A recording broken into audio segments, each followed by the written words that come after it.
What's this? No. Bow, bow, boop, boop. La, la, la.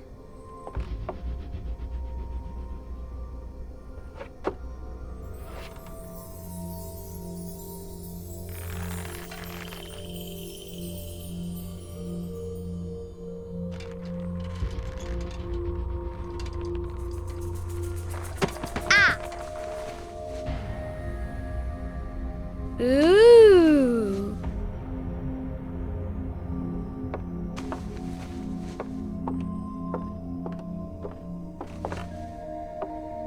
Oh, look! It's a book! Maybe it's a book about pirates with a treasure map. No, I don't think so. I wish that I had seen through all your lies. Oh, start from the beginning, not the middle. And so I decided to pick up my pen to relate the most disturbing episode of my life thus far. It all began early one morning in 1898, when Sherlock Holmes invited me to accompany him on a visit to the Marquis of Conyngham.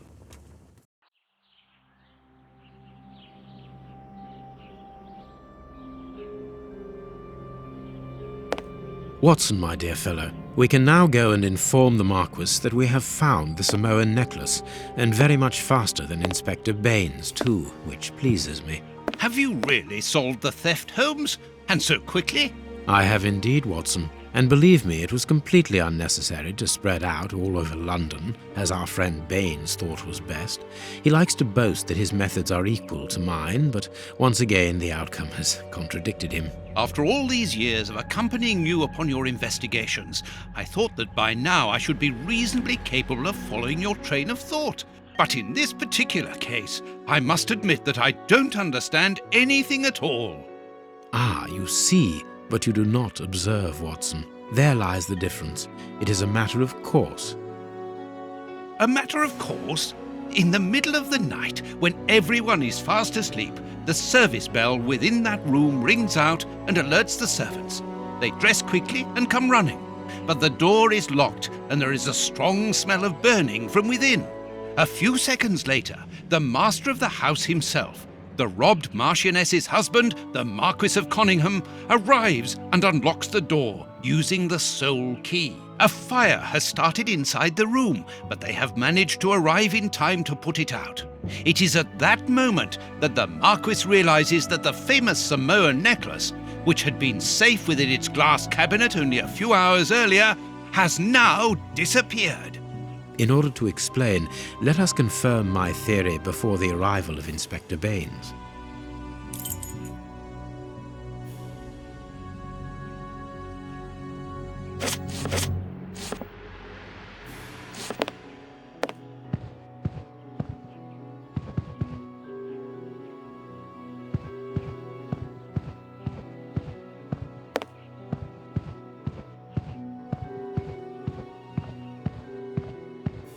This window was cut with a diamond, a clean, discreet piece of work. This is where the necklace was. See how tiny the hole is, and not one fingerprint upon the window.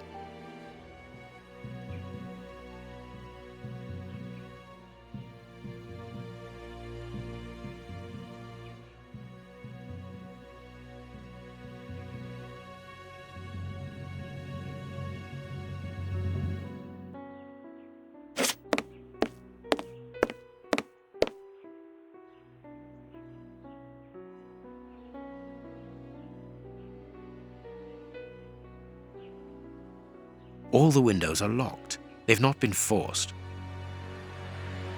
A mark, undoubtedly made by a diamond. Someone tried to cut the glass, but he was interrupted. Therefore, the thief tried to escape through the window, but he was interrupted.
Let us examine the crumpled scores that have fallen off the piano.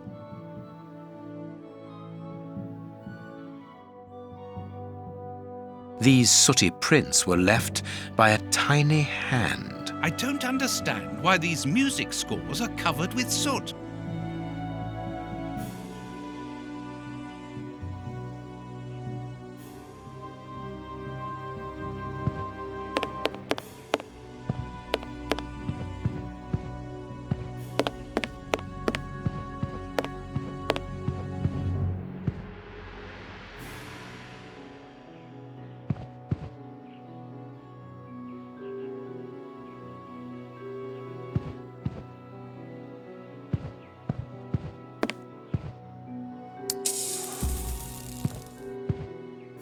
Not very well kept, this aquarium.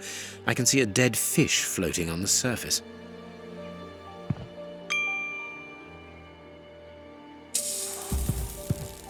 This draft screen makes an ideal hiding place. As the theft was committed at night, I conclude that the thief hid himself behind the draft screen and waited until he was alone in the room. Strange, there aren't any prints, yet I'm sure that the thief hid here.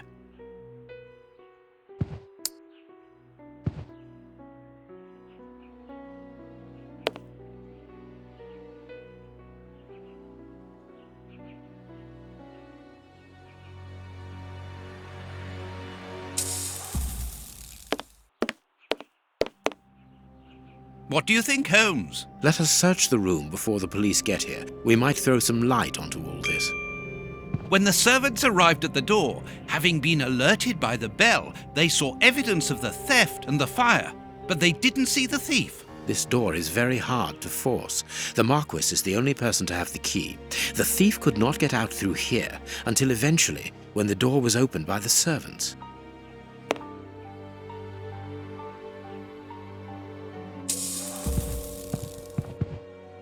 Strange. There are some objects here that have been knocked over.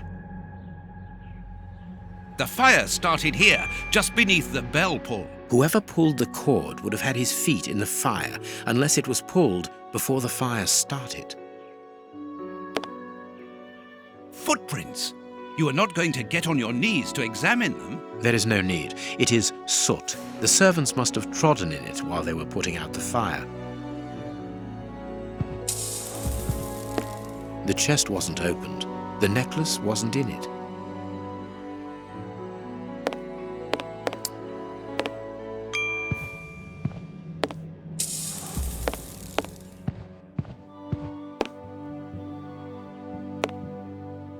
A candle. It must have fallen from the chandelier. These documents are not very interesting, even though they're addressed to the Minister of Maritime Affairs. The Marquis himself.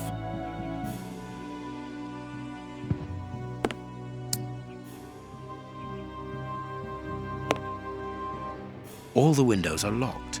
They've not been forced.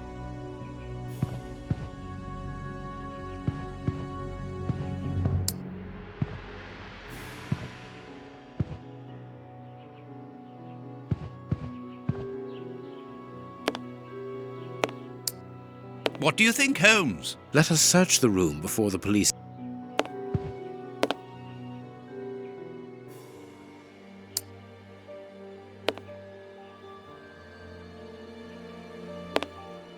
Heading towards his chosen escape route, probably the window, the thief knocked over the stool, which then caught fire. But why didn't he try to put the fire out at once?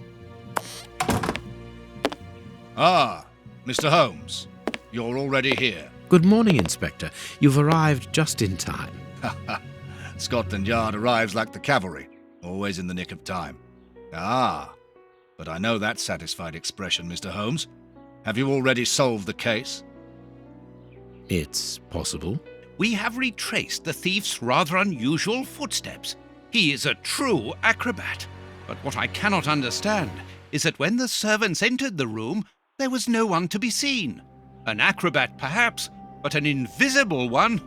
I do not think so. The only explanation is that the thief escaped before the servants arrived. I don't know how, but there is no other way. Half a point for the doctor, nil for the inspector.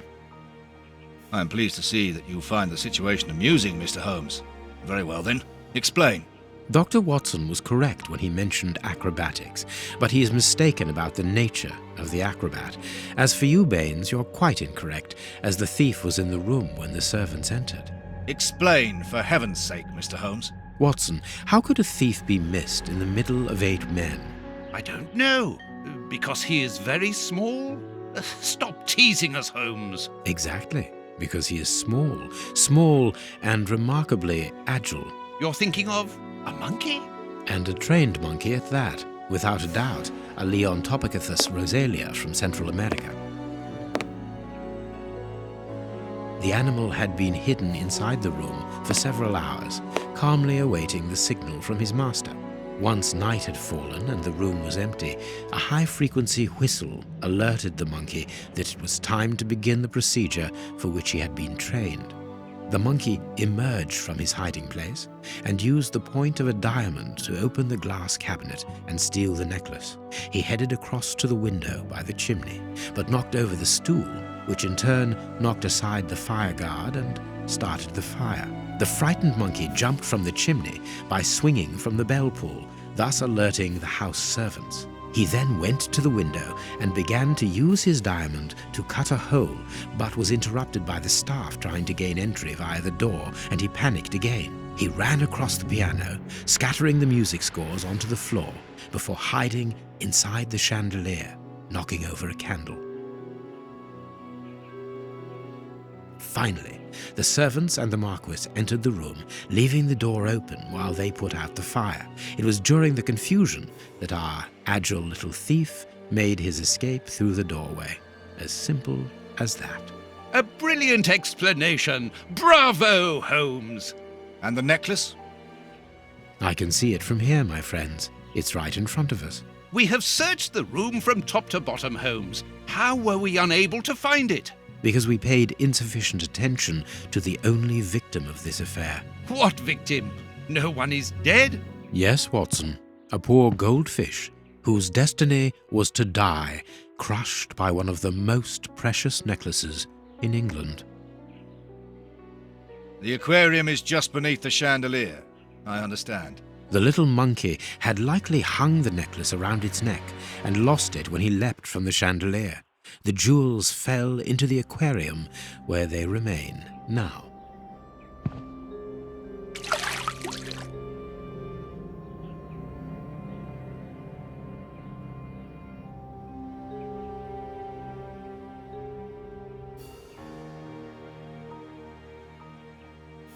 Marquis, here is your necklace, intact, just a little wet. Mr. Holmes, this brilliant demonstration does credit to your reputation. Thank you so much, Marquis. Do you wish to verify the authenticity of your jewel? No, I recognize it. I have spent many hours admiring it, you know. Good. I will return it to its box and... Inspector, a bank has just been held up. You must follow me at once. Orders of Scotland Yard. What times? Sirs, duty calls. My regards, Marquis. And well done again, Mr. Holmes. There, the necklace is in its box. We've lost enough time here. Let's go home, Watson. Ah, very well, as you wish. A good day to you, Marquis. With pleasure, gentlemen. And once again, thank you.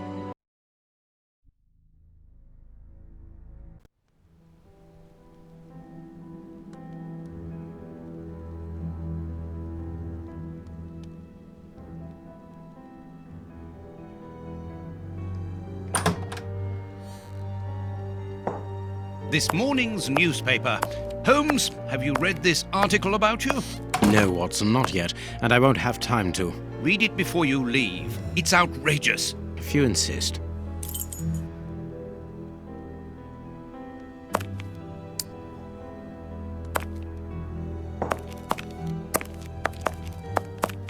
Read the paper, Holmes.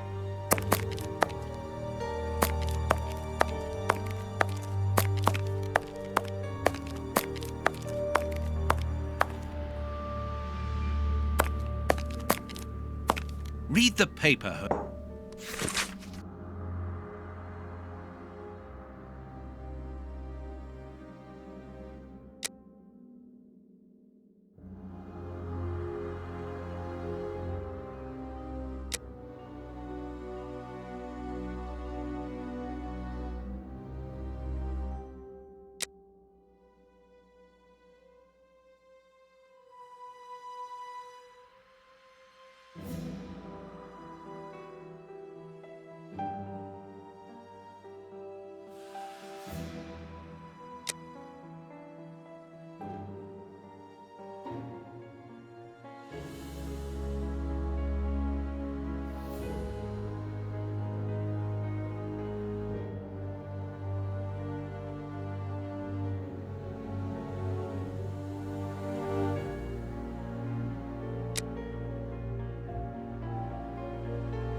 Prince Woodville, French culinary expert and bagpipe player, might be our next king. That's not so shocking, my dear fellow. You know exactly to which article I'm referring, Holmes. How can Farley dare to tarnish your reputation like that? You know, Watson, that wherever glory walks, jealousy is bound to follow. As for the forgery of the necklace, I suspect that we shall soon be enlightened in this regard. Come in, Inspector Baines, the door's open. Ah, Mr. Holmes. How did you know I was here? You are one of our rare visitors who avoids the second-to-last step of the stairs, which creaks dreadfully. And if I add the clinking of the handcuffs at your belt, to what do we owe the pleasure of your visit, Inspector? Have you read that rag?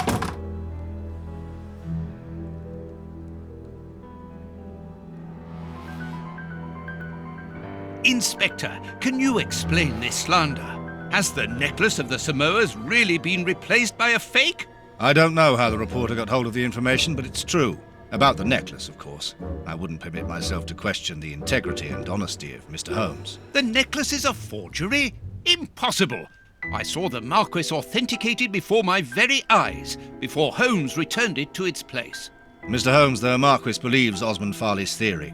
I shouldn't be surprised if the reporter isn't behind all this slander about you. He's a freelancer, well known for his explosive and subjective articles. In any case, the Marquis assures us that you were the last person to have the necklace in your hands. Let's return to the Marquis's house, Holmes. I'm sure that we'll have no trouble in taking apart this theory. It is unnecessary.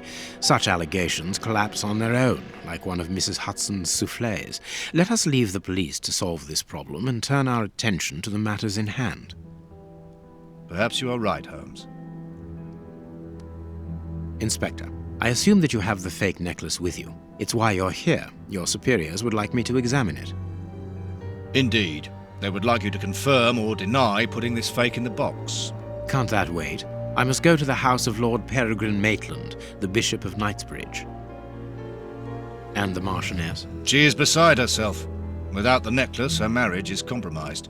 It is the principal item of the young woman's dowry. What a lovely marriage. Holmes, forgive me for insisting, but don't you want to examine the fake jewellery? Watson, I have an appointment, and it's out of the question that I arrive late. It will only take you a couple of minutes. You really must quell the suspicions put forward in this appalling article. If you will allow me, Inspector? Be my guest. Very well.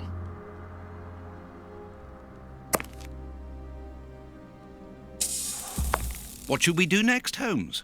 What do you think? What do you think, Holmes?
This pearl is a different color.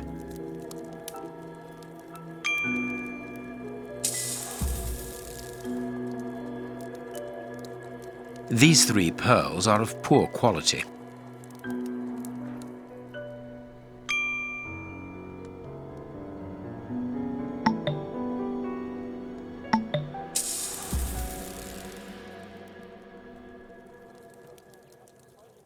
This pearl is too small. It is not in its place here. Too many defects. This necklace is a fake. This is nothing but a vulgar copy, and at a glance it would appear that the forger has intended for it to be seen as such. How could we have been fooled by such a blatant imitation? I don't understand. Yes, how is it possible? Holmes, do you have a theory about this? I have absolutely no idea. You insisted that I examine the necklace, and I have done so. Now it is important that I keep my appointment. I'm sure, Inspector, that you will throw some light on this affair. Holmes. You may accompany me, Watson, if you care to do so. Goodbye, gentlemen. I'll keep you informed as to my inquiries. Goodbye, Inspector. You mentioned a bishop, didn't you? Are we going to his home? Yes, the Bishop of Knightsbridge. I put his address on our map of London on my desk. Would you get it for me, please? All right, Holmes.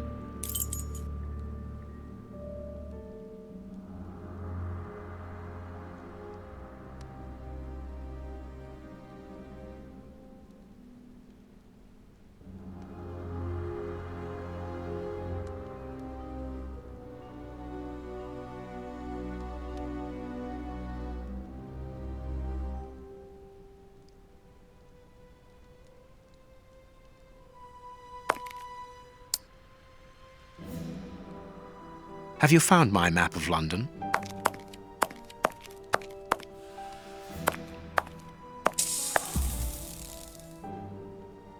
I have found your map.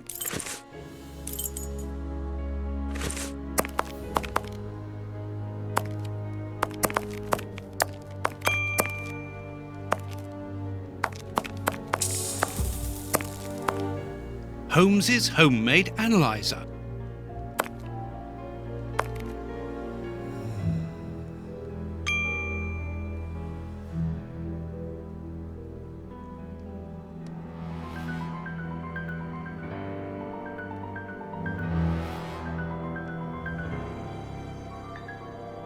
The work table, where Holmes analyzes things.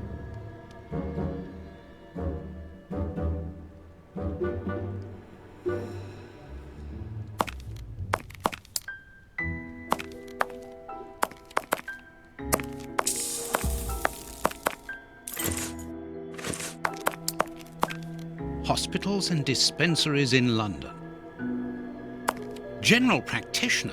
That won't be of any use to me. Female anatomy. I should put this book somewhere else. The harpoon that was used to kill Black Peter. A horrible murder.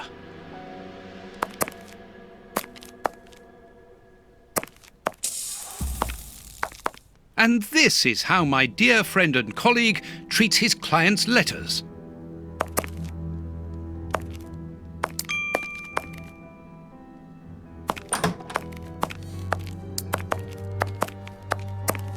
This bust was used to fool Colonel Moran during the case of the empty house.